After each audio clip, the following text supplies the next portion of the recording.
Joya, esta noche vamos a viajar al lugar donde el mundo parece haber decidido detenerse, donde no hay árboles, ni pájaros, ni rastro de lo que llamarías vida, y aún así, la Tierra respira. Bienvenido a la Antártida, el único continente que no pertenece a nadie, donde cada paso es un pacto con el frío, y cada respiración es una negociación con la muerte. Te advierto algo antes de empezar. Probablemente no sobrevivirías ni una sola hora aquí, mucho menos un día completo. No porque falte oxígeno o alimento, sino porque el aire mismo no quiere que estés vivo. Así que antes de acomodarte, toma un segundo para darle me gusta a este video y suscribirte, pero solo si realmente disfrutas lo que hago aquí. Y cuéntame en los comentarios desde dónde estás viendo esto y qué hora es en tu rincón del mundo. Me encanta ver cómo cada noche, mientras unos se preparan para dormir, otros despiertan al otro lado del planeta. Ahora, baja las luces, tal vez enciende un ventilador para ese murmullo de fondo, y deja que el sonido del viento te lleve a la noche más fría de la historia humana. Vamos juntos al continente que respira hielo y memoria. El viaje comienza con un silencio tan profundo que duele. No hay olas, ni hojas, ni insectos, solo el susurro constante del viento antártico. Aquí, el aire gira sobre sí mismo en un círculo eterno, impulsado por el viento circumpolar que rodea el continente como un anillo invisible. Es un movimiento que ha durado millones de años, aislando a la Antártida del resto del planeta, convirtiéndola en una cápsula del tiempo. A medida que caminas, o mejor dicho, intentas caminar, el suelo bajo tus pies no es tierra. Es un manto de hielo tan antiguo que conserva burbujas de aire atrapadas desde antes de que existiera el ser humano. Ese hielo, capa sobre capa, guarda la respiración del mundo prehistórico. En su interior, los científicos han encontrado rastros de volcanes extintos, polvo de meteoritos y gases de atmósferas que pertenecieron a planetas en formación. Imagínalo, bajo cada paso que das, hay siglos apilados como páginas de un libro que el planeta escribió sin lectores. El frío aquí no se siente como en ningún otro sitio. No quema ni corta, te penetra, te habita. En otros lugares el frío es un estado, en la Antártida es una presencia. Ahora es tan seco que tu piel comienza a agrietarse como porcelana. Ahora es teco, el metal se vuelve frágil y los plásticos se quiebran con un sonido parecido al del cristal rompiéndose. Pero incluso esas cifras parecen amables comparadas con lo que ocurrirá más adelante, cuando lleguemos a los ORSTCO, el punto más bajo que la Tierra haya conocido. La luz también tiene un comportamiento extraño. Durante gran parte del año, el sol se niega a aparecer. En verano, no se pone. En invierno no se levanta. La noche antártica puede durar hasta 4 meses. Una oscuridad total donde la única fuente de claridad son las auroras australes, cortinas de luz verde, azul y violeta que se desplazan como velos sobre la nada. A veces parecen voces danzantes, otras, el eco de un dios que olvidó el sonido de su nombre.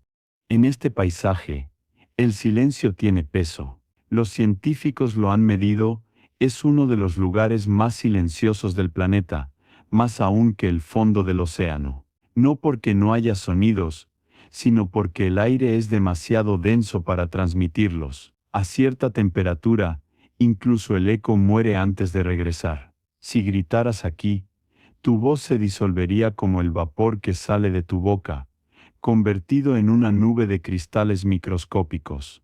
Y sin embargo, hubo quienes decidieron quedarse. Exploradores noruegos, británicos y soviéticos, empujados por una mezcla de curiosidad, orgullo y locura. Construyeron bases sobre hielo flotante como si pudieran domesticar al invierno. Pero la Antártida no se domestica, observa, espera y cobra. Los primeros equipos que llegaron a la meseta polar no tenían más calor que el de sus lámparas de queroseno y el aliento compartido en tiendas de lona. Algunos diarios recuperados de esas expediciones describen el sonido de las pestañas congelándose, el olor del aceite quemado mezclado con carne seca y la sensación de que el tiempo se había detenido. Un dato curioso y perturbador es que, a estas temperaturas, los cuerpos no se descomponen. El frío los conserva como si el hielo se negara a soltarlos. Hay historias de exploradores que murieron hace más de un siglo y cuyas ropas, dientes y expresiones siguen intactas, inmóviles esperando. La Antártida no borra la historia, la archiva. Mientras caminas hacia el interior del continente, el horizonte se curva como si el mundo intentara esconderse de sí mismo. No hay montañas, solo mesetas interminables y glaciares que se desplazan tan lentamente que parecen dormidos. De cuando en cuando, un trozo de hielo del tamaño de una ciudad se desprende y cae al mar, generando una onda que se escucha a cientos de kilómetros. Es el sonido de la tierra respirando, exhalando sus capas. Bajo tus pies, los científicos han perforado más de 3.600 metros de hielo para llegar a su corazón. De esas muestras han sacado los secretos del clima de los últimos 420.000 años. Cada capa, una historia, edades de hielo, erupciones, incendios, eras de calor y resurrección. La Antártida no solo es el continente más frío, es el archivo más grande de la memoria del planeta. Pero incluso la memoria se congela. Y en ese silencio donde todo parece eterno, empieza a formarse una idea extraña que la Antártida no está viva sino despierta. Te mira con la misma indiferencia con que mira las estrellas, y en su aliento helado hay algo antiguo, algo que no necesita humanidad para existir. Esta es la puerta de entrada al infierno blanco, un lugar que no castiga ni perdona, solo observa. Y tú apenas acabas de llegar. El viento ruge sobre la meseta antártica oriental como un animal ciego. No hay árboles que lo detengan ni montañas que lo suavicen. Solo una planicie infinita donde el aire se arrastra a 120 kilómetros por hora, arrasando todo lo que no esté anclado al hielo. En medio de esa nada aparece una silueta imposible, una base soviética levantada en 1957 Versailles, durante el Año Geofísico Internacional. La llamaron Vostok como la nave que llevaría a Yuri Gagarin al espacio unos años después. El nombre significaba pero también principio, origen, y era un nombre apropiado porque aquí no había ni un fin ni un comienzo, solo un continuo blanco sin horizonte. Imagina llegar allí. Aviones Ilyushin y Antonov descendiendo sobre una pista improvisada. Motores gimiendo en el aire helado, hombres con uniformes pesados bajando con pasos torpes. No hay bienvenida, no hay color, solo el sonido seco del metal contrayéndose bajo el frío. Los soviéticos levantaron los primeros módulos con bloques prefabricados traídos desde Mirny, una base costera a más de 1.000 kilómetros. Cada pieza se atornilló con las manos envueltas en guantes dobles, cada pared sellada con alquitrán y esperanza. El viento arrancaba las herramientas de las manos, y los clavos saltaban como insectos. Aún así, lo hicieron. Porque si el capitalismo tenía el espacio, la Unión Soviética tendría el hielo.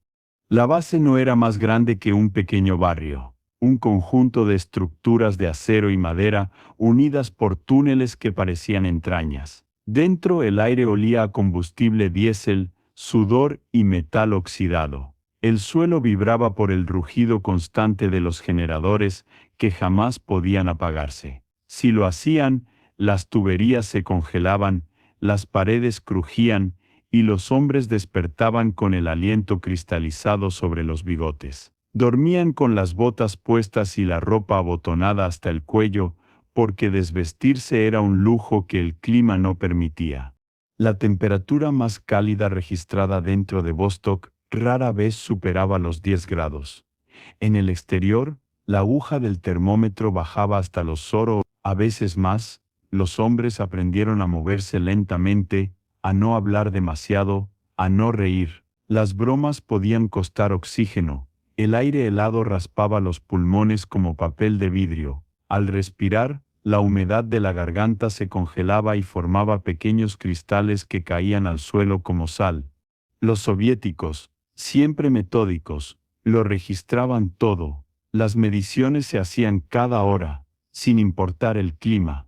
Cada lectura era una batalla. Salir de los módulos, ajustar sensores, limpiar escarcha de los instrumentos, escribir números que a veces ni los propios dedos querían sostener.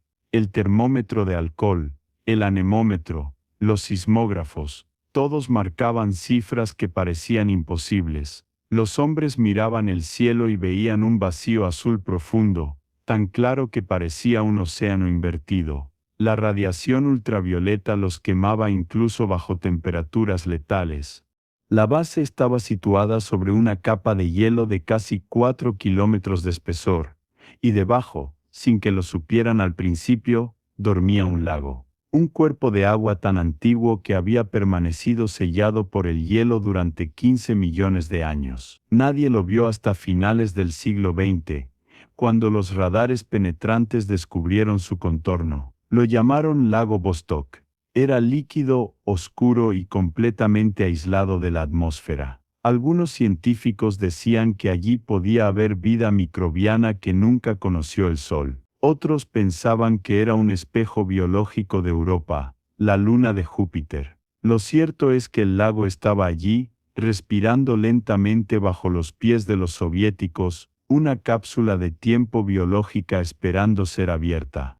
Pero en 1957, lo único que importaba era sobrevivir. Los alimentos llegaban congelados desde los barcos que descargaban en la costa. Pan negro, carne enlatada, sopa deshidratada. Todo se volvía piedra apenas tocaba el aire. Cocinaban dentro del módulo principal, donde el vapor formaba estalactitas en el techo. El té se servía hirviendo pero enfriaba en segundos. Los hombres se acostumbraron a beberlo rápido, a comer rápido, a pensar despacio. Uno de los ingenieros escribió en su diario: aquí los pensamientos también se congelan, a veces hay que calentarlos con vodka. El humor era el único combustible emocional. Había noches o días, porque la diferencia desaparecía, en las que la temperatura bajaba tanto que las bisagras de las puertas se rompían al tocarlas, se soldaban desde dentro, atrapando a todos. En esos momentos, los soviéticos hacían lo único posible: encendían el tocadiscos y escuchaban viejos discos de Alla Pugacheva o música folclórica rusa, como si las melodías pudieran derretir el aire. Afuera, el viento seguía tallando las paredes de la base como un escultor invisible. Las antenas se doblaban, los cables se endurecían, los termómetros se congelaban antes de poder registrar lo que realmente ocurría. Pero los hombres insistían, porque ese era el espíritu de Vostok. Resistir no era opcional, era ideología. Con el tiempo, la base se convirtió en una especie de monasterio científico. Aislada por completo durante el invierno, los hombres que la habitaban no veían otro ser humano durante meses. Las comunicaciones por radio se reducían a mensajes breves, distorsionados por interferencias solares. Cuando llegaban paquetes desde Moscú, traídos por aviones cada verano, eran tratados como reliquias. Chocolates, cartas, fotografías, periódicos atrasados, pequeñas pruebas de que el mundo seguía existiendo. Y aún así, la Antártida seguía ganando. Los médicos soviéticos informaron de casos de depresión, insomnio, paranoia y una condición que llamaban fatiga blanca, una especie de trance provocado por la monotonía visual del hielo infinito.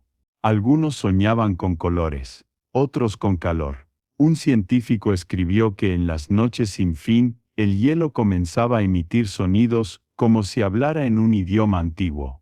Quizá lo hacía.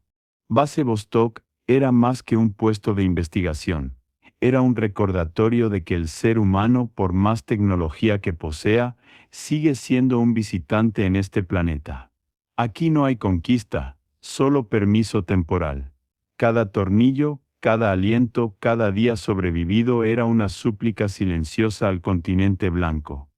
Y sin embargo, Vostok seguiría respirando. Décadas después, cuando las banderas cambiaron y los nombres de los países se disolvieron, la base seguiría ahí, enterrada en hielo, su motor diésel aún latiendo como el corazón mecánico del invierno. La noche del 21 de julio de 1983 no hubo tormenta. No hubo relámpagos ni ruido. Solo una calma densa, peligrosa que se siente antes de que algo cambie para siempre. La base Vostok llevaba 26 años respirando dentro de su cápsula de hielo y aquella noche el mundo exterior decidió llevar el experimento humano al límite. Los hombres dentro de la estación no lo sabían aún, pero estaban a punto de vivir el instante más frío jamás registrado en la Tierra. El jefe meteorólogo Andrei Kapitsa se levantó a las 6 de la mañana para realizar la lectura rutinaria. Tenía los dedos vendados con tela y cinta adhesiva. Los guantes gruesos eran inútiles para manipular los instrumentos, así que debía usar las manos desnudas, aunque eso significara perder la sensibilidad. Salió del módulo principal y la puerta se cerró tras él con un sonido metálico que el viento no logró borrar. Lo primero que notó fue el silencio absoluto. El aire estaba quieto, inmóvil, ningún sonido viajaba, ni siquiera el ruido de su respiración. Frente a la estación, el termómetro de alcohol brillaba débilmente bajo la luz artificial. Kapitsa se inclinó sobre él y esperó unos segundos a que su visión se ajustara. Cuando lo vio, no lo creyó. 89,2 grados Celsius. Lo leyó 3 veces. Anotó el número y volvió corriendo hacia el interior, los pulmones ardiendo, la barba cubierta de escarcha como si le hubieran arrojado arena de cristal. Dentro, los demás no reaccionaron con entusiasmo. Sabían que cualquier intento de celebrar era absurdo. A esa temperatura, hasta la alegría se congela. El metal de las cerraduras se había vuelto quebradizo, las puertas se abrían solo con golpes. Los cables eléctricos estaban rígidos. Los generadores, los únicos que mantenían la base viva, emitían un rugido constante, esforzándose para no morir. Los hombres no podían dormir, ni moverse demasiado, ni quitarse los guantes. Cualquier descuido era fatal.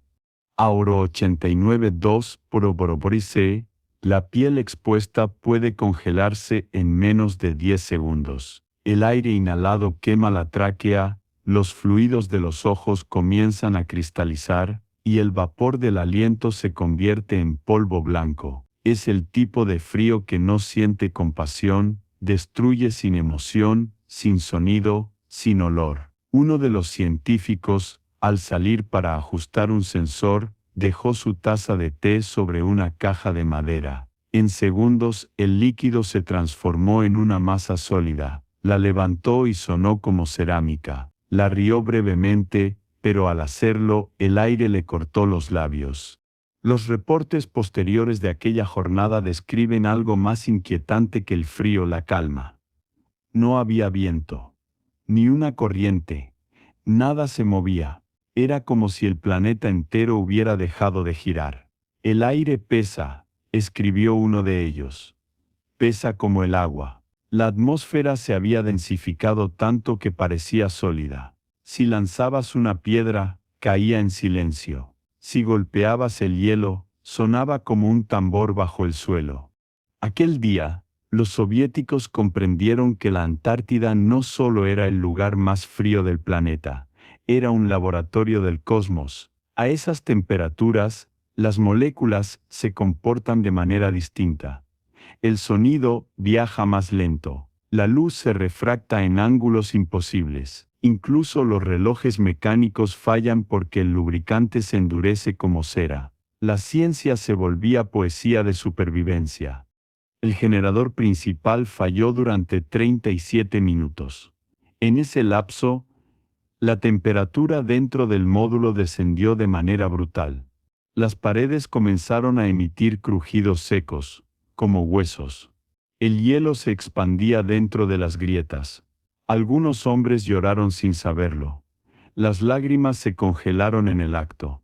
Cuando el generador volvió a rugir, lo hizo con un gemido que todos recordaron por años, un sonido entre vida y muerte. Kapitsa anotó el dato en el registro oficial, 21 de julio, 1983. Confirmado. Lo envió a Moscú por radio, y el mensaje cruzó el planeta, viajando desde una antena enterrada en hielo hasta el calor de los despachos soviéticos. Allí fue recibido con una mezcla de orgullo y espanto. Por un instante el frío se convirtió en propaganda. El hombre soviético había alcanzado lo imposible. En los periódicos de Moscú se leía, donde nadie puede vivir, nosotros vivimos. Pero nadie en Vostok sintió victoria. Habían visto el límite. Habían sentido cómo la materia misma parecía negarse a existir. El agua, el aire, la carne, todo reclamaba reposo. Esa noche, los hombres se reunieron en el comedor. Comieron en silencio, cada uno con su plato de sopa congelada y su trozo de pan duro. Nadie habló del récord. Afuera, el mundo seguía congelado. El viento no volvió durante 3 días.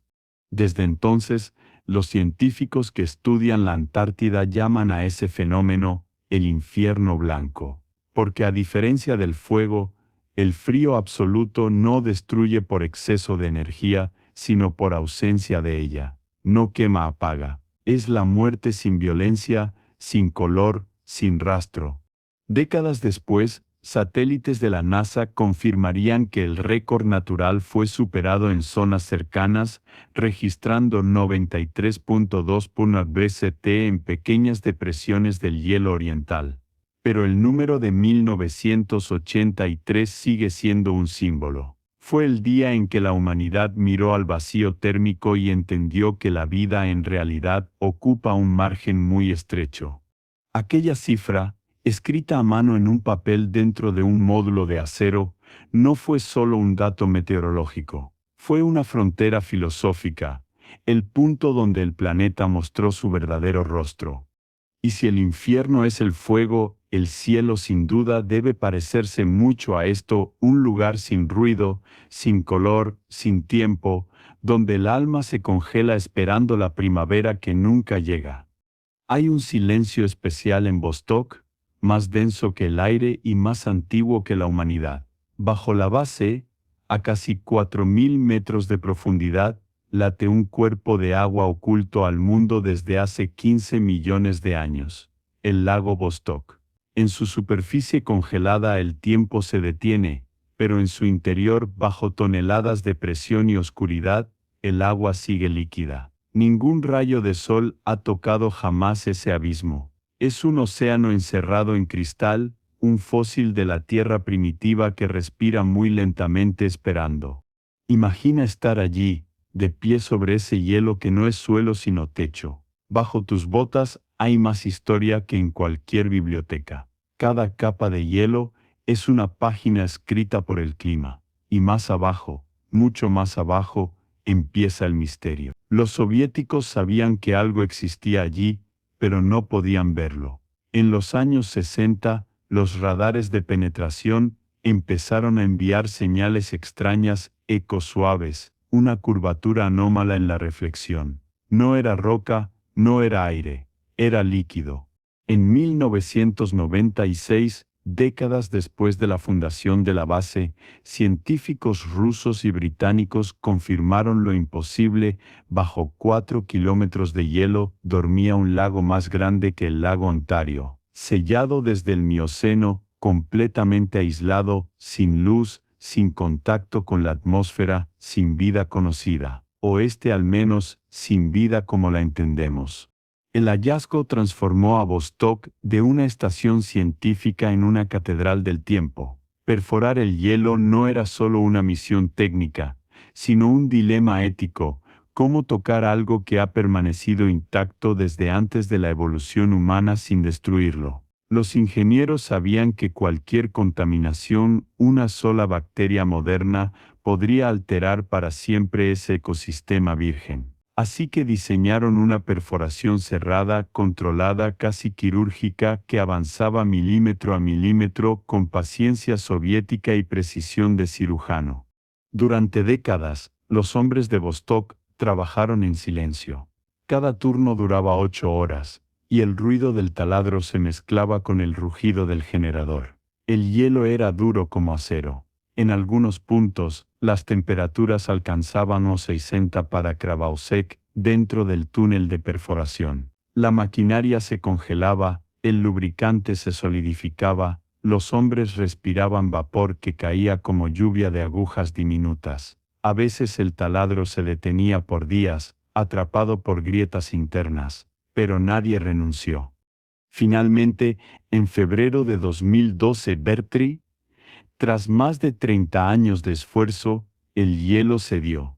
El sensor marcó una presión diferente, una vibración suave. Habían llegado. El taladro había atravesado la frontera hacia el lago. Los hombres celebraron en silencio.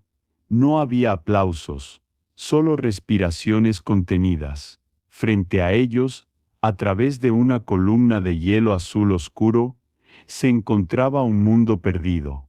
Los análisis iniciales revelaron algo asombroso. El agua del lago Vostok no era estéril. Contenía microorganismos desconocidos, adaptados a la oscuridad, a la presión y al frío, ADN que no se parecía a nada registrado en la superficie. Algunos científicos especularon que esas formas de vida podrían provenir de épocas anteriores al oxígeno atmosférico. Otros fueron más allá. Si hay vida aquí, bajo el hielo terrestre, ¿por qué no bajo los glaciares de Europa, la luna de Júpiter? El lago se convirtió en un espejo cósmico. Lo que se descubriera allí podría cambiar la forma en que la humanidad entiende la vida misma. Pero el descubrimiento trajo miedo también. Los biólogos advirtieron que lo que duerme 15 millones de años bajo el hielo no necesariamente debe ser despertado. Hubo teorías sobre bacterias ancestrales, virus congelados, formas de vida que no reconocerían al ser humano como parte del mismo planeta. En los laboratorios de San Petersburgo, algunos de los científicos que analizaron las muestras juraron haber visto comportamientos extraños en los cultivos. Mutaciones súbitas, actividad en condiciones imposibles. Nada se confirmó oficialmente, pero los rumores crecieron como suele pasar en los lugares donde la ciencia toca la frontera del mito. En la base Vostok, mientras tanto, la rutina siguió.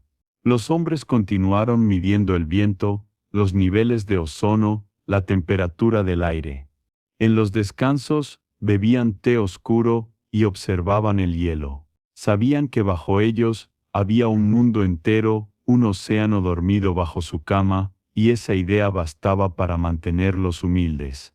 Uno de los técnicos escribió: si Dios existe, debe estar congelado aquí abajo. El lago se convirtió en una presencia casi espiritual. De noche, cuando la temperatura descendía a 80 °C y los módulos vibraban por el viento, algunos juraban oír sonidos bajo el hielo. Golpes sordos, ecos, pulsos. Quizá era la contracción natural del hielo, o tal vez simplemente la soledad haciéndose audible. La historia del lago Vostok no terminó en 2012. Cada vez que el hielo es perforado, el planeta cuenta algo nuevo. Los núcleos extraídos revelan capas con polvo de meteoritos, con rastros de cenizas volcánicas, con burbujas de aire tan antiguas que contienen la atmósfera del Pleistoceno. La Antártida no solo guarda frío, guarda la respiración del mundo. Y bajo ese hielo eterno, donde la luz nunca existió, el agua sigue viva, moviéndose lentamente, recordando, esperando que algún día alguien la escuche sin romperla. El cuerpo humano no está hecho para este lugar. En Vostok, incluso el simple acto de respirar es una ecuación imposible. A más de 3.500 metros sobre el nivel del mar, el aire es fino, escaso, pobre en oxígeno. A eso se le suma el frío, que no solo muerde, roba. Roba energía, fuerza, concentración. Cada inspiración consume más de lo que entrega. Los científicos soviéticos que vivieron aquí durante los años 60, 70 y 80 lo sabían mejor que nadie. No eran héroes, eran mecánicos de su propia supervivencia. Dentro de los módulos, el calor provenía de un generador diésel que jamás podía apagarse. Era una máquina vieja, ruidosa, de origen militar, alimentada con combustible que llegaba en barriles desde la costa durante el verano austral. Los hombres lo cuidaban como si fuera un corazón. Lo escuchaban respirar, ajustar, toser. Si ese motor moría, la base entera moría con él. Las temperaturas internas podían caer de 20 grados a -20 en cuestión de minutos. Por eso cada noche, alguien debía permanecer despierto, monitoreando la presión, el aceite y las vibraciones. En los registros soviéticos, a ese turno se le llamaba la guardia del alma. Las condiciones físicas eran extremas. La humedad dentro del módulo rara vez superaba el 15%. La piel se agrietaba, los labios sangraban, las narices sangraban. El aire seco y el frío provocaban lo que ellos llamaban bronquitis cristalina, pequeñas heridas internas causadas por la inhalación de aire helado. Muchos perdieron sensibilidad en los dedos, otros en los pies. El sonido de la piel quebrándose se volvió normal, como si el cuerpo ya no perteneciera a la carne sino al hielo. El agua era un lujo químico. No había manera de derretir nieve suficiente sin gastar todo el combustible disponible. Así que reciclaban. Cada gota se contaba. Derretían hielo en ollas metálicas, lo filtraban con carbón y lo hervían 3 veces antes de beberlo. A veces el agua tenía sabor a metal y petróleo, pero nadie se quejaba. El té negro se convirtió en religión, el café en milagro. Dormían con las tazas cerca de las estufas como amuletos contra el vacío. La comida era otra historia. Pan seco, sopa deshidratada, carne enlatada y galletas duras como piedra. Los envíos desde Moscú llegaban una vez al año, si el clima lo permitía. En invierno la base quedaba completamente aislada. No había aviones, no había comunicaciones fiables, no había rescate posible. Lo que tenían era lo que habría. Cuando las provisiones escaseaban, los hombres racionaban sus porciones con precisión quirúrgica. 2 cucharadas de sopa por comida, un trozo de pan al día, un poco de azúcar si el generador se portaba bien. El aislamiento afectaba la mente más que el cuerpo. Algunos escribían diarios para no olvidar quiénes eran. Otros hablaban solos durante las caminatas cortas fuera del módulo. La oscuridad infinita del invierno polar hacía que los días y las noches se confundieran. La mente empezaba a jugar trucos, sombras que se movían donde no debía haber movimiento, voces suaves en el ruido del viento, luces que parpadeaban bajo el hielo. Los psicólogos soviéticos llamaban a esto la desintegración circadiana, una fractura del tiempo interno. Los hombres sobrevivían midiendo sus horas por el sonido de los generadores, no por la luz del sol. La medicina en Vostok era primitiva. Había un médico por rotación, generalmente entrenado en cirugía de campaña. En 1982, Borseintos, uno de ellos, el doctor Anatoly Pilipenko, debió operarse a sí mismo de apendicitis. No había posibilidad de evacuación, así que se anestesió parcialmente y se miró en un espejo para completar la cirugía. Sobrevivió. Años después, lo recordaba con humor, el bisturí se congelaba más rápido que mis nervios. A pesar de todo, la ciencia no se detenía. Cada día, los meteorólogos subían a la superficie para medir el viento, el ozono, la presión atmosférica. Cada noche, los geofísicos analizaban muestras de hielo y polvo. Los biólogos revisaban los cultivos congelados. Los físicos calibraban instrumentos que fallaban sin aviso. Era como intentar mantener viva una sinfonía en medio de una tormenta. El ruido del viento se mezclaba con el zumbido de las máquinas, con las voces humanas reducidas a murmullos. En medio de ese caos helado, había también belleza. Cuando el aire estaba quieto y el cielo despejado, la aurora austral iluminaba el horizonte. Ondas verdes y violetas danzaban sobre el hielo, moviéndose con una lentitud majestuosa. Los hombres se detenían a mirar, en silencio, conscientes de estar contemplando algo que nadie más vería jamás. Era un espectáculo reservado a los locos y a los valientes. Con los años, la tecnología mejoró. Llegaron nuevos generadores, nuevos instrumentos, incluso computadoras rudimentarias. Pero el frío seguía siendo el verdadero amo. En 1994, Guaro Unoiteire Polar rompió varios registros internos, 86 Progoalcete, durante 6 días seguidos. Los equipos electrónicos se apagaban solos. Las baterías morían como insectos, los cables se quebraban con un sonido seco. Los hombres aprendieron que la ciencia en Vostok no era solo conocimiento, era resistencia. Cada dato registrado, cada gráfica dibujada, era un acto de fe en la razón humana. Una noche, durante una tormenta particularmente fuerte, un meteorólogo dejó escrita una nota en la pared de su módulo: no luchamos contra el frío, luchamos contra el olvido, y tenía razón, porque al final, eso era Vostok, una trinchera contra la desaparición.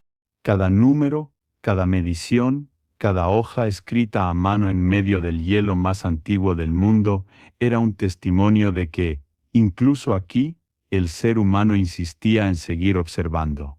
Aunque el cuerpo se rindiera, aunque la mente se fracturara, aunque el frío, paciente y eterno, siguiera esperando su turno.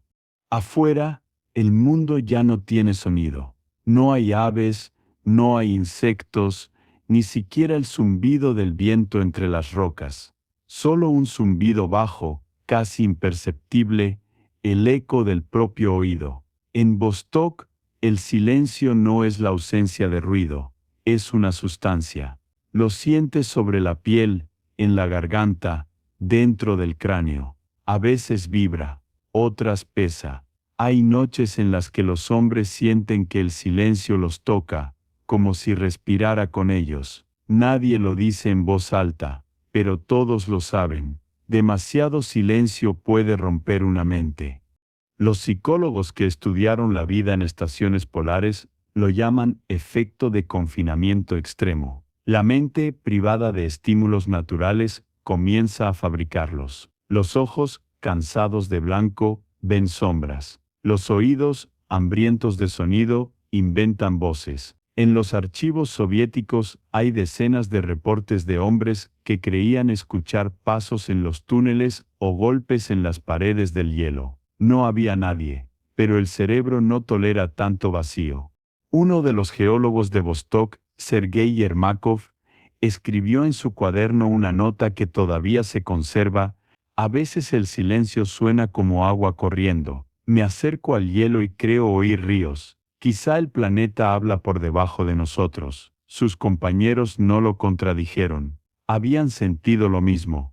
El aislamiento era casi absoluto. Durante los inviernos más duros, la base podía pasar 8 meses sin comunicación directa con el exterior. Las antenas de radio se cubrían de hielo y los satélites quedaban fuera de alcance. En esos meses, los hombres se convertían en un pequeño universo cerrado, orbitando en torno al generador como si fuera su sol. Hablaban menos, dormían más. Algunos soñaban con ruido, el sonido de una ciudad, de un tren, de lluvia golpeando el techo. Despertar en Vostok era una desilusión constante. Solo el mismo blanco infinito, el mismo aire muerto. Las paredes de los módulos acumulaban escarcha en su interior.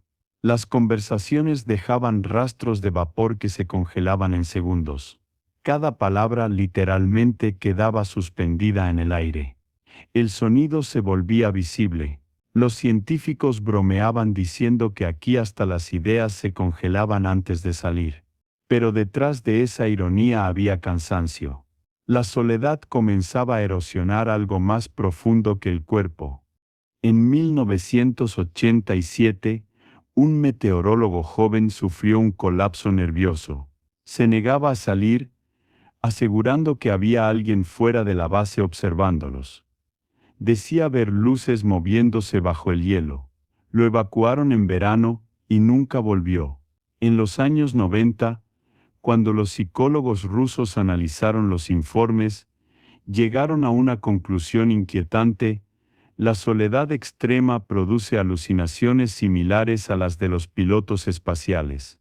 En Vostok, los hombres se convirtieron sin saberlo en astronautas enterrados en la Tierra. El silencio también alteraba la percepción del tiempo. Sin días ni noches, sin relojes solares ni ritmo circadiano, el cerebro dejaba de distinguir las horas. Algunos dormían 14 horas seguidas, otros apenas 3. El tiempo se convertía en una sustancia viscosa, imposible de medir. A veces, un hombre creía haber vivido una semana entera y solo habían pasado 2 días. Los diarios se llenaban de fechas equivocadas, las cartas sin enviar se acumulaban sobre las mesas. Aquí el tiempo se comporta como el hielo, escribió uno. Se estira, se comprime y al final se quiebra. El sonido del viento, cuando aparecía, era casi un alivio. Recordaba que el mundo seguía vivo, aunque fuera en su forma más cruel. En ocasiones, las ráfagas eran tan intensas que hacían vibrar las paredes metálicas de los módulos, provocando un murmullo grave como un órgano distante. Algunos lo llamaban el canto de la Antártida. Otros simplemente la voz. El frío, mientras tanto, seguía haciendo su trabajo. Las tuberías se congelaban incluso dentro de las instalaciones. Los hombres usaban mazos para romper el hielo acumulado sobre las compuertas. A veces, los túneles que conectaban los módulos quedaban bloqueados por completo, atrapando a los equipos en secciones separadas durante horas. En esos momentos, el silencio era sustituido por otro sonido igual de inquietante: los golpes, las voces apagadas, las respiraciones aceleradas. En Vostok, la comunicación era una lucha física. Y sin embargo, en medio de esa desolación, había un tipo de paz, una claridad mental que solo puede nacer cuando el mundo se ha reducido a lo esencial: calor, aire, alimento, existencia. Los científicos decían que el hielo los hacía humildes, que el silencio les enseñaba el tamaño real del ser humano. En los días despejados, cuando salían al exterior y el cielo se mostraba limpio, podían ver la curvatura del planeta. Ningún ruido, ningún horizonte, ningún obstáculo, solo ellos, el hielo y la nada. En esos momentos, el silencio no era enemigo, sino espejo. Un recordatorio de que la vida no es una constante, sino una excepción. Que cada sonido, cada palabra, cada respiración que alguna vez ocurrió sobre la tierra, es en realidad una pequeña rebelión contra el silencio infinito. Y mientras el sol se escondía de nuevo detrás del horizonte invisible, los hombres de Vostok regresaban a sus módulos, respirando despacio, midiendo sus pasos, sabiendo que allá afuera el mundo los había olvidado por completo.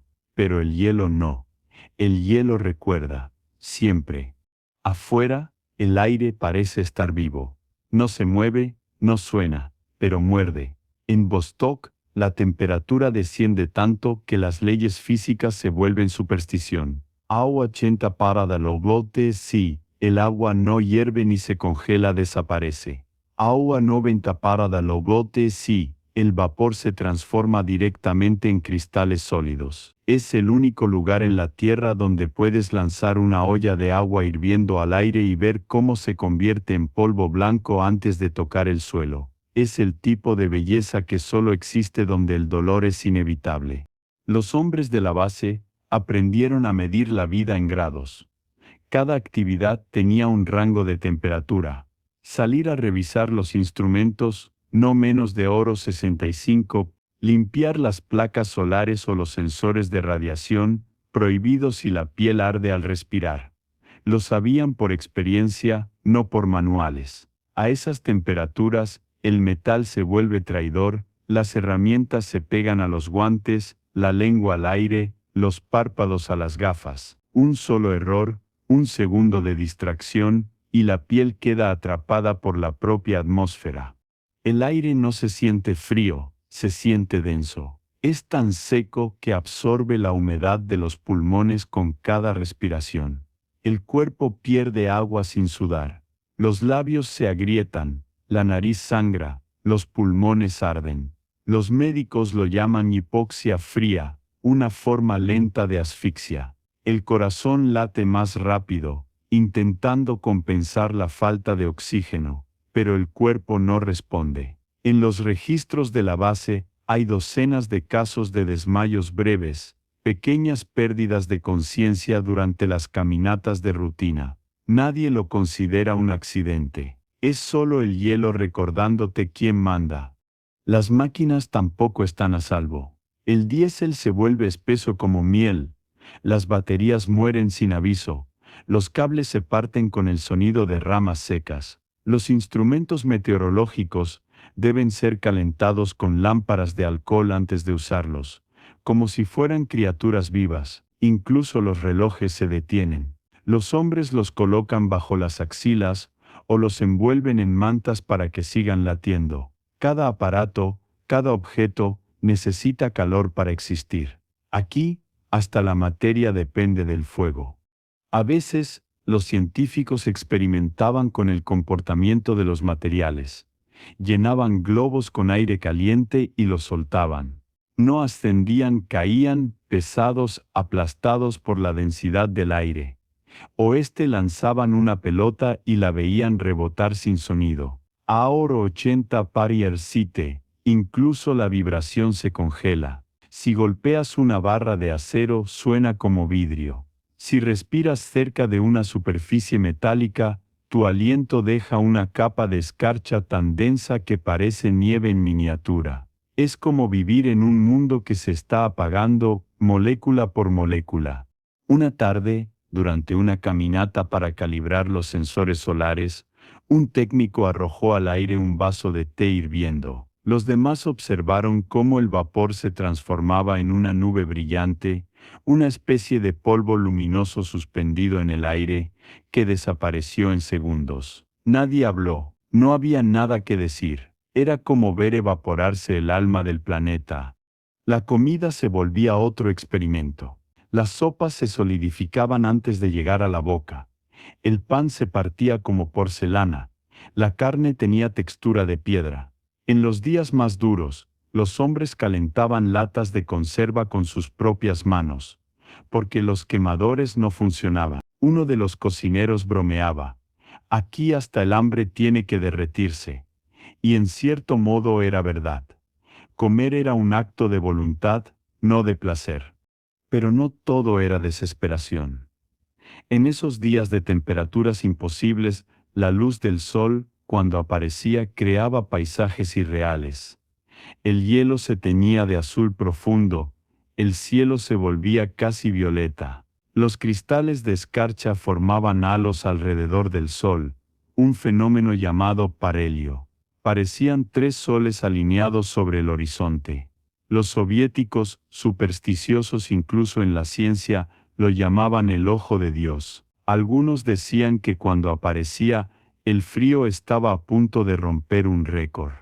Dentro de la base, el vapor humano se convertía en arte. Cada respiración dejaba una nube suspendida en el aire, congelándose antes de disiparse. Cuando la luz del generador las atravesaba, las paredes parecían brillar. Era como si cada aliento fuera una chispa efímera, un recordatorio de que a pesar de todo, la vida aún insistía. El problema era dormir. A 80 pitcher e incluso con calefacción, el frío se infiltraba en los huesos. Los colchones se endurecían. Las mantas crujían, las almohadas se congelaban por los bordes. Los hombres dormían con gorros y bufandas, a veces con las botas puestas. Los sueños se volvían confusos, lentos, llenos de nieve y viento. Algunos despertaban creyendo haber pasado días enteros durmiendo, cuando solo habían sido unas horas.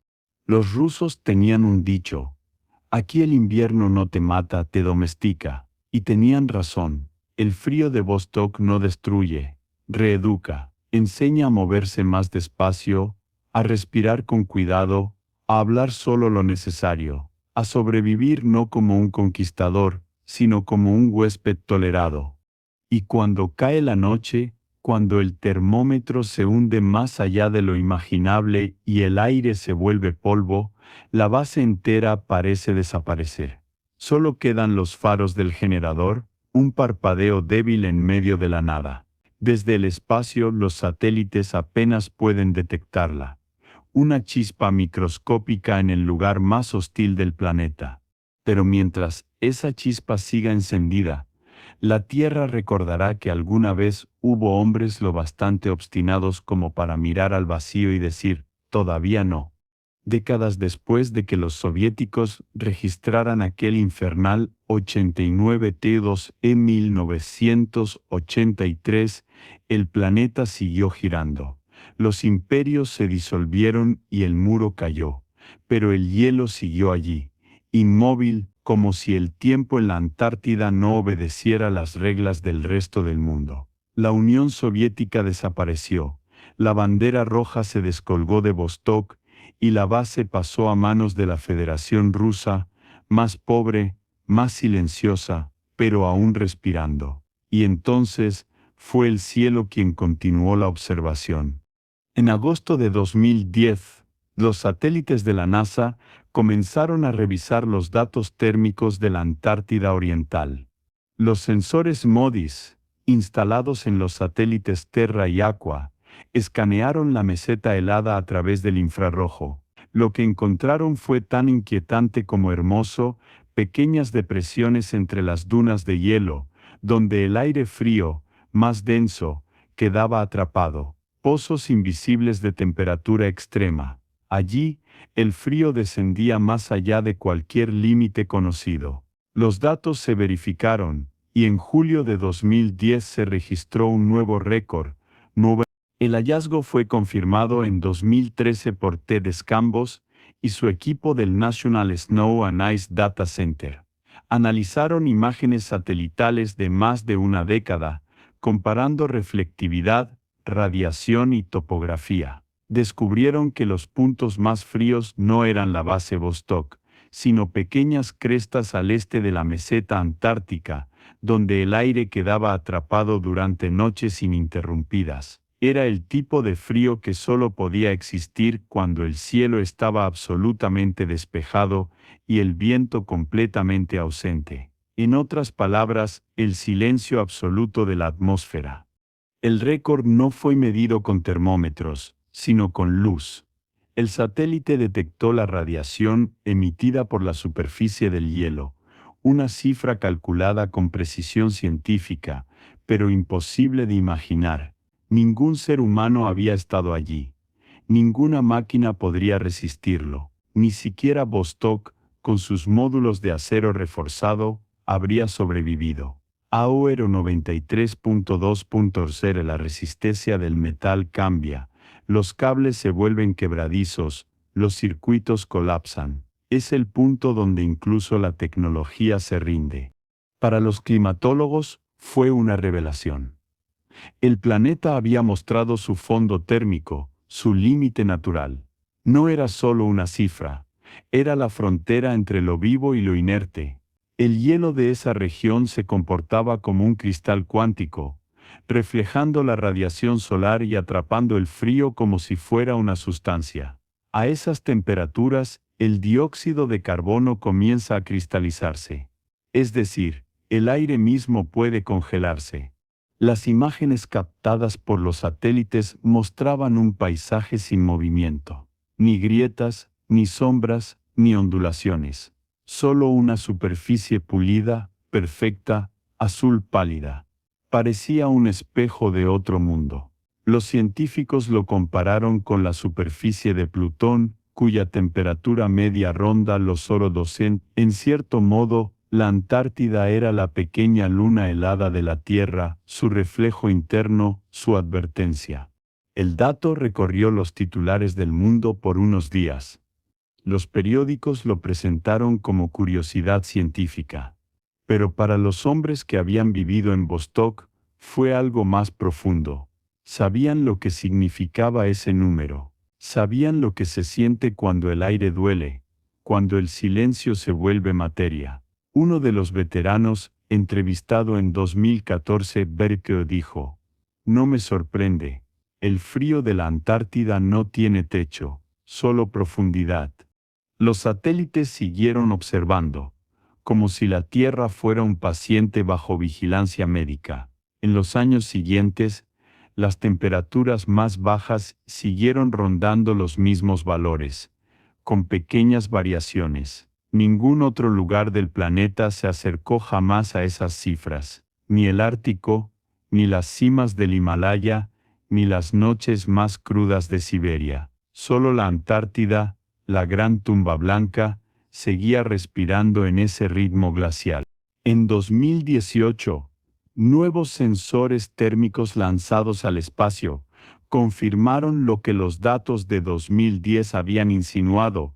El récord seguía allí, intacto, el mismo pozo helado, la misma coordenada, Ruto 93.12 Piro, el punto exacto, donde la Tierra se comporta como un cuerpo muerto, donde la energía térmica deja de moverse. La NASA lo llamó el punto de equilibrio cero. Los científicos lo explicaron con ecuaciones, pero los poetas lo entenderían mejor.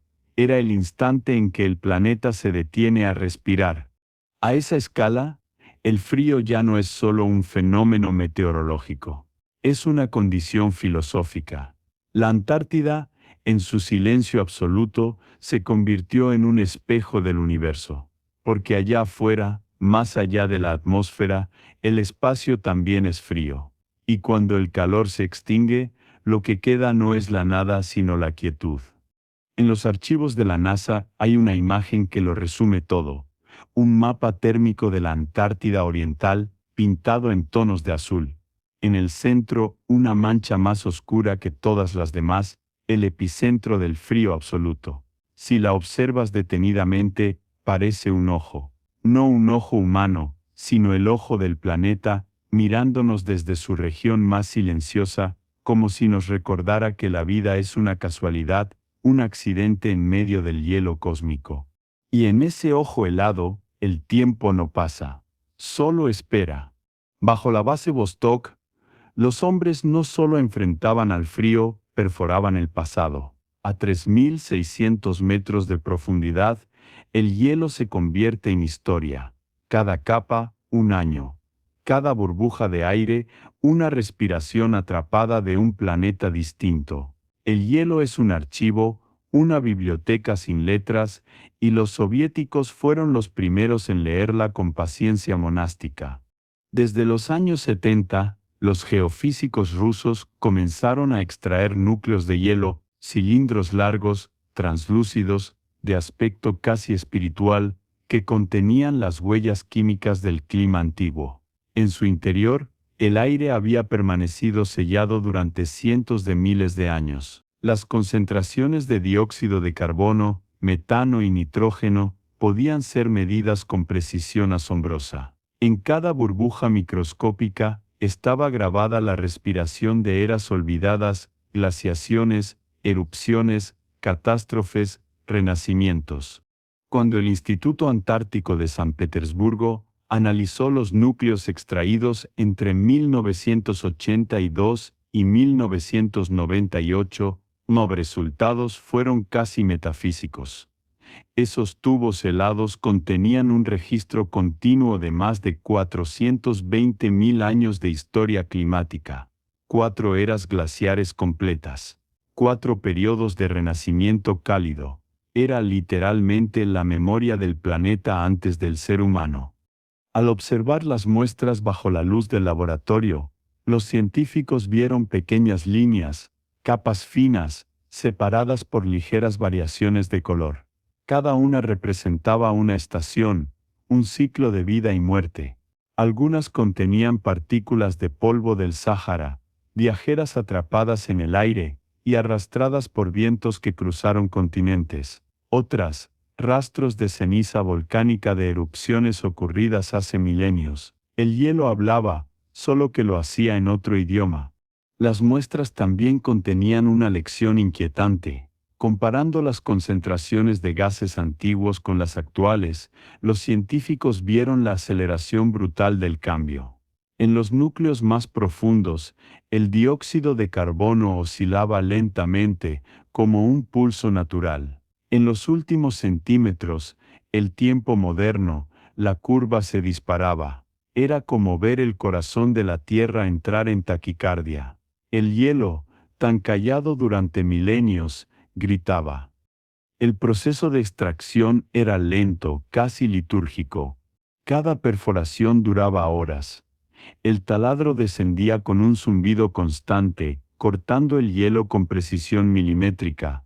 Cuando la sección era extraída, los hombres la limpiaban con cepillos suaves, la envolvían en plástico y la almacenaban en túneles subterráneos a horas 50 por Prero. Allí esperaban su transporte a Rusia, dentro de cajas marcadas con fechas y coordenadas, como si fueran reliquias sagradas.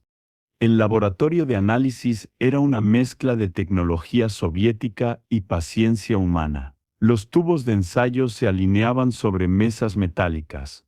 Las luces eran débiles. El aire olía a alcohol y ozono. Los investigadores usaban máscaras de lana y guantes, pero aún así temblaban. El frío era parte del método. Cada burbuja de aire debía ser liberada con precisión, calentada lentamente hasta que el gas escapara. Una sola exhalación humana podía arruinar la muestra. Entre los descubrimientos más fascinantes, los científicos hallaron trazas de bacterias atrapadas en las capas más antiguas, no vivas, pero reconocibles. Fragmentos de ADN que databan de cientos de miles de años, testimonios de un ecosistema desaparecido antes del ser humano. Algunos microorganismos provenían de plantas, otros de océanos extintos. Era la evidencia tangible de que la Tierra ha sido muchas veces distinta, muchas veces nueva. La colaboración internacional comenzó en los 90. Científicos franceses, japoneses y estadounidenses se unieron a los rusos en la extracción de nuevas muestras. Fue una de las pocas alianzas científicas que sobrevivieron al colapso de la Unión Soviética. Porque aquí en la frontera del mundo, las ideologías se congelaban igual que el aire. No había capitalismo ni comunismo, solo hombres enfrentando el frío y escuchando el pulso del planeta. En los años siguientes, los análisis del núcleo Vostok ayudaron a descifrar el misterio de las edades del hielo. Las variaciones del eje terrestre, la oscilación de la órbita, los ciclos de Milankovitch, todo estaba allí, codificado en el hielo. Cada capa, una nota en la sinfonía del clima. Cada burbuja, un instrumento del tiempo. Y los científicos, pequeños intérpretes tratando de comprender una melodía que empezó mucho antes de que existieran los oídos. El hielo también reveló algo más íntimo. El ritmo natural de la Tierra es lento, casi perezoso. Tarda miles de años en calentarse y otros tantos en enfriarse, pero los últimos 100 años rompieron ese equilibrio. La curva se volvió vertical. El cambio acelerado. En el hielo esa línea parecía una herida fresca. A veces, durante las noches de invierno, los científicos salían del laboratorio con un trozo de núcleo recién extraído. Lo sostenían bajo la luz de la aurora. Las burbujas brillaban como estrellas atrapadas. Decían que era como sostener el universo en miniatura. Y quizá tenían razón. El hielo de Vostok no es solo un testigo, es un espejo. Nos muestra quién fuimos, quién somos ¿Y qué tan breves son nuestros días en comparación con los suyos? Para Él, un siglo es una exhalación, para nosotros una vida entera. Y cuando los hombres regresaban al módulo, cansados, cubiertos de escarcha, dejaban atrás esas capas de historia bajo sus botas. A la mañana siguiente, el viento las cubriría otra vez, sellando el pasado con su respiración blanca. Porque en la Antártida nada desaparece, todo se archiva. Hay un punto en la Antártida donde el frío deja de ser temperatura y se convierte en estado del alma, donde ya no se siente ni dolor ni resistencia, solo una calma tan perfecta que asusta. Ese lugar no tiene nombre para los mapas comunes. Está en algún punto entre la base Vostok y la meseta Dome Fuji, en el corazón de la Antártida Oriental. Allí, en noches sin luna, el aire cae al suelo como una manta invisible y lo cubre todo. El punto más bajo del planeta. El punto más bajo del planeta. Imagina estar allí. No hay viento. No hay horizonte. El cielo se curva sobre ti como un cristal azul oscuro. Cada movimiento genera un sonido seco pequeño que se desvanece al instante. Las botas se pegan al suelo. El aliento se convierte en una nube de polvo que cae como ceniza. A esa temperatura, el cuerpo humano no pertenece al mundo. La sangre se espesa, los músculos dejan de obedecer. Ni siquiera el fuego es confiable, las llamas arden débiles, azules, incapaces de calentar. Todo lo que has aprendido sobre el calor y la vida se vuelve inútil. Si permanecieras allí más de unos minutos, el cuerpo entraría en una danza lenta hacia la inmovilidad. Primero, la piel se vuelve de mármol, gris, inerte. Luego, los sentidos. El oído deja de funcionar porque los tímpanos se endurecen. La vista se nubla por los cristales de hielo que crecen en los párpados. El corazón late con ritmo irregular como una máquina vieja que intenta recordar su propósito. Y finalmente llega el silencio. El verdadero, no el del viento ni el de la distancia, sino el de estar fuera de la escala de la vida. Los científicos que analizaron esta región desde los satélites le llaman el punto del equilibrio térmico, donde la Tierra está más cerca de un planeta muerto que de uno vivo. Es, en esencia, un espejo de lo que sería el mundo sin nosotros. Si alguna vez la humanidad desaparece, si el ruido se apaga y los motores cesan, así quedará el planeta, una esfera azul congelada, envuelta en su propio aliento. Pero en ese silencio, paradójicamente, también hay belleza. La Antártida, con toda su brutalidad, conserva una pureza que ningún otro lugar posee. Aquí no hay guerra, ni ciudades, ni fronteras. No hay más ley que la física, más religión que la supervivencia. Es un laboratorio de humildad. Los hombres que han vivido aquí lo dicen con resignación. La Antártida no perdona, pero tampoco miente. Te muestra exactamente lo que eres cuando se te quita todo. Durante las pocas semanas de luz en el verano austral, el hielo refleja el sol con un brillo que ciega. La temperatura sube apenas unos grados, suficiente para engañar al cuerpo y hacerlo creer que algo cambia. Pero el frío sigue ahí esperando el regreso de la oscuridad. Los científicos recogen datos, perforan, escriben y luego se marchan. El continente queda solo otra vez, respirando con su ritmo glacial, observando sin emoción. Cuando la noche polar vuelve a caer, la base Vostok se convierte en una luciérnaga perdida en la inmensidad. Una luz débil en un mar de hielo infinito. Los hombres dentro del módulo hablan en voz baja, no porque lo necesiten, sino porque el silencio allá afuera los contagia. Cada ruido se siente indebido. Cada respiración, un acto de profanación. En las madrugadas, cuando el cielo se llena de auroras, las luces verdes y violetas se doblan sobre el horizonte, como si el universo quisiera abrazar este punto olvidado del mundo. Es entonces cuando los hombres sienten algo parecido a la fe. No una fe religiosa, sino una certeza silenciosa, la de que todo esto, la vida, el calor, el pensamiento, es apenas un préstamo en un universo que por naturaleza tiende al frío. En los archivos de la base hay una frase escrita por un ingeniero en 1986, grabada con un clavo sobre una plancha de metal. Dice, aquí el calor no se extingue, se rinde. Nadie sabe quién lo escribió. Nadie lo borró. Cada invierno la escarcha lo cubre, y cada verano vuelve a aparecer como si el hielo lo respetara. Y quizás ese sea el verdadero significado de este lugar. La Antártida no es solo el punto más frío de la Tierra, es el punto más honesto. Nos recuerda que todo lo que existe, los océanos, las montañas, los bosques, las ciudades, vive en un paréntesis térmico, un breve instante entre el fuego primordial y el hielo final.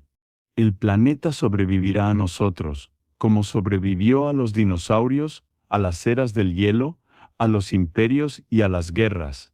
La Antártida, con su respiración blanca y su memoria mineral, será testigo de nuestro paso y guardará nuestros rastros bajo su manto. Y algún día, cuando el sol envejezca y su luz sea solo una sombra sobre este mundo, este continente seguirá aquí, quieto, esperando otra forma de vida que aprenda a escuchar el silencio. Porque el hielo no muere, solo espera. El viento se ha detenido, no queda ruido, ni movimiento, ni pensamiento. Solo el leve crujido del hielo bajo tus pies, como si el planeta respirara dormido. La Antártida no exige nada, no pide adoración ni miedo, solo silencio. Y en ese silencio, tan puro que parece un sonido olvidado, descubres que no estás solo, el mundo entero está contigo, congelado en el mismo aliento, suspendido entre dos eternidades. El aire ya no muerde, ahora acaricia, el frío deja de ser enemigo y se convierte en compañía, una presencia amable que te recuerda que todo lo que vive alguna vez descansará. Miras el horizonte y no ves fin, pero tampoco principio, solo una extensión infinita de blanco, un mar sólido donde el tiempo no tiene dirección. El cuerpo se relaja, el pulso se vuelve lento, regular, casi imperceptible. El ruido interior, ese zumbido constante de pensamientos, se disuelve como vapor. En su lugar queda una sensación extraña, ligereza, paz. Como si el frío al final no fuera castigo sino absolución. El cielo se enciende suavemente, no con fuego, sino con luz dispersa, la de las auroras que siguen su danza sobre la nada. Verdes, azules, violetas, se mueven despacio como pensamientos en la frontera del sueño.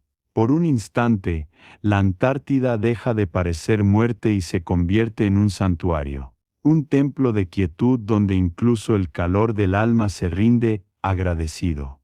Y mientras el hielo murmura su idioma sin tiempo, entiendes algo sencillo: el frío no es vacío, es memoria. Es la forma más antigua del silencio, la respiración que queda cuando todo lo demás ha terminado. El mundo, allá afuera, seguirá girando. Habrá ciudades, fuego, ruido, vida. Pero aquí, en el confín de la tierra, la quietud seguirá intacta, observando, esperando. Y cuando cierres los ojos, sentirás esa calma extendiéndose dentro de ti, hasta que el pensamiento se apague y solo quede la respiración. Lenta, tranquila, como una vela que se apaga.